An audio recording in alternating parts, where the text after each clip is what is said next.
circulatory system is the next system that we will be talking about in frog. So they have a very well developed circulatory system.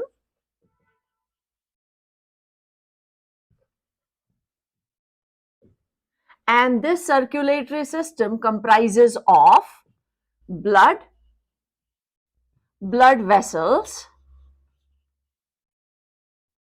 and heart. So we will be talking about all these things in detail. Blood, it has plasma and the cells, that is RBC, WBC. So let us first write down this.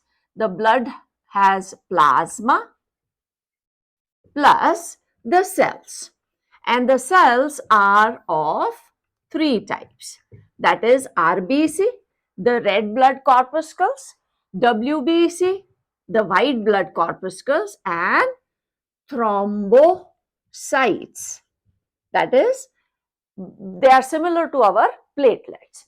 Now RBCs are nucleated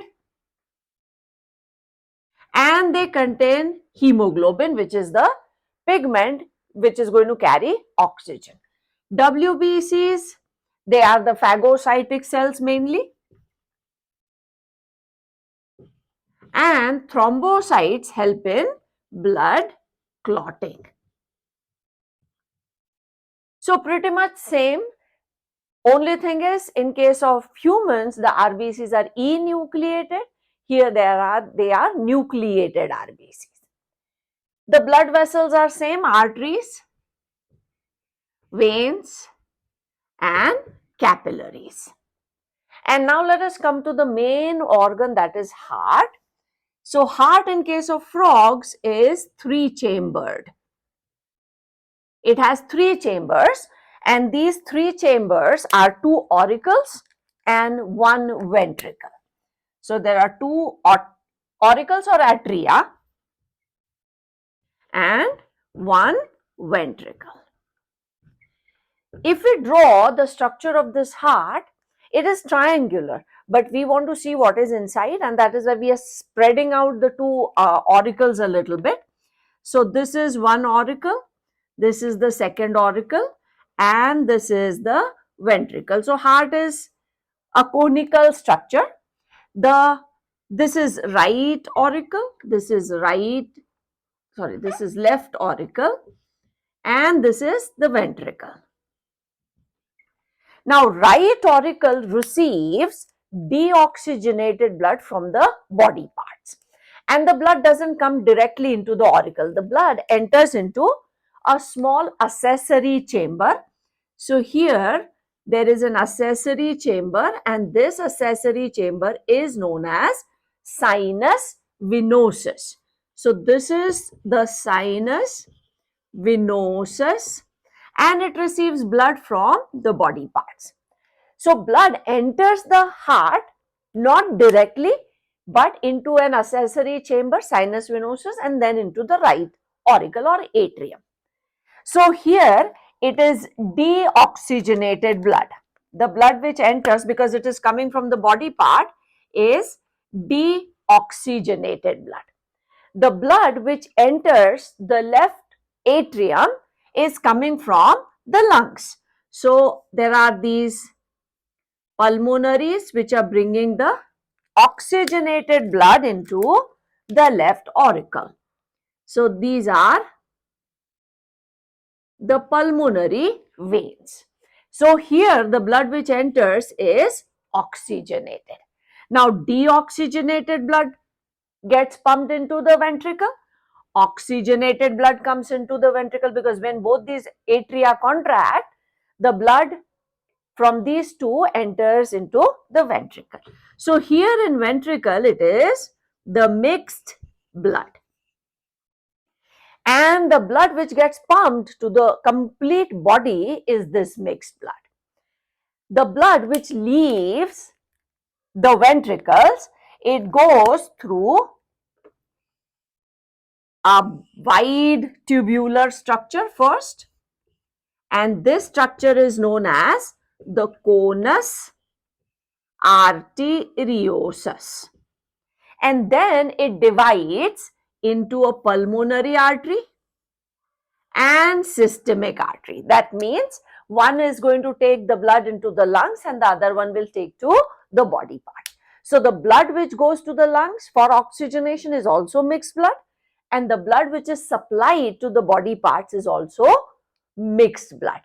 And such a heart which is showing this kind of circulation and where there is no complete separation of oxygenated and deoxygenated blood, we say such heart shows incomplete double circulation.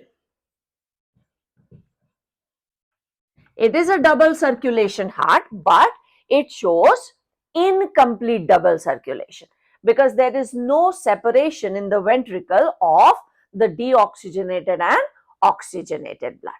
And the blood which receives oxygenated, deoxygenated separately but pumps the mixed blood is also known as arteriovenous heart. And this heart, we have seen the compartments. From outside, it is covered with a double layered pericardium. So here there is pericardium also.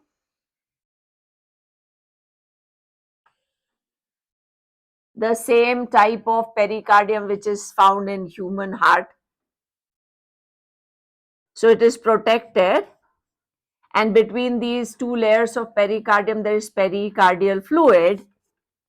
So this is pericardium. One more important thing about the circulation of frog is that they have two portal systems, and these portal systems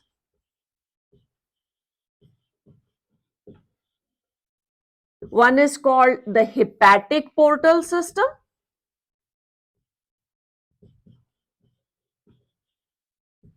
We have studied this in human physiology in detail. Any portal system is going to collect the blood from a main organ, then pour all that absorbed material or release all that absorbed material into an intermediate organ. If that organ from where the blood is collected is intestine and the intermediate organ is liver, then the portal system is termed as the hepatic portal system. So the simple circulation pattern is going to be, if this is heart, from here arises an artery, the branching, and these branches, they are going into the main organ, that is intestine. So suppose here is the intestine. Now when the blood is supplied to intestine, whatever is absorbed in the intestine will be transferred into the blood. So all that glucose or whatever nourishment frogs take, digest and absorb, all those substances are going into the blood. Now all these capillaries, they would join to form a vein. So the blood which is coming here is rich in the nutrients. So here there are all the nutrients. These nutrients, if straight away go to the heart, these nutrients will be pumped as it is. Say for example, amino acids. So these amino acids will be pumped to the body parts, and nothing is going to happen to those amino acids there. The body parts cannot utilize the amino acids directly. The only organ which can use it, convert it into some usable molecule like protein is liver. So this vein, it breaks into another set of capillaries in an intermediate organ, and that intermediate organ is liver. So here all that absorbed material is offloaded, and now the blood is sent back to the heart. So this blood vessel is the hepatic portal vein, and this intermediate organ is liver, and so the name hepatic portal system. So liver becomes the intermediate organ. Similarly, there is one more portal system, and that is called the renal portal system. So this is one. The second one is renal portal system. And here the intermediate organ where all the nitrogenous waste will be offloaded is going to be the kidney. So intermediate organ is kidneys. So depending upon the intermediate organ, the name is given to the portal system. And the function of portal system is basically to offload. This comes from the port, like seaport, airport, where the substances are loaded and unloaded. So this is a portal vein which is going to offload the material. So these are the two portal systems. Apart from this, frogs also have lymphatic system. So in lymphatic system, again, there are structures like lymphatic vessels. Then there are lymph nodes. And the tissue, that is lymph. Lymph contains basically plasma. So it is plasma minus some proteins and the cells like RBC. So basically lymph is a straw colored liquid, pale yellowish colored liquid, which is formed by filtration of blood at the tissue level. So they have lymphatic system also, and the circulatory system is very well developed. The structure of heart is important because it has only 3 chambers, and we need to understand how the circulation or pumping of blood takes place.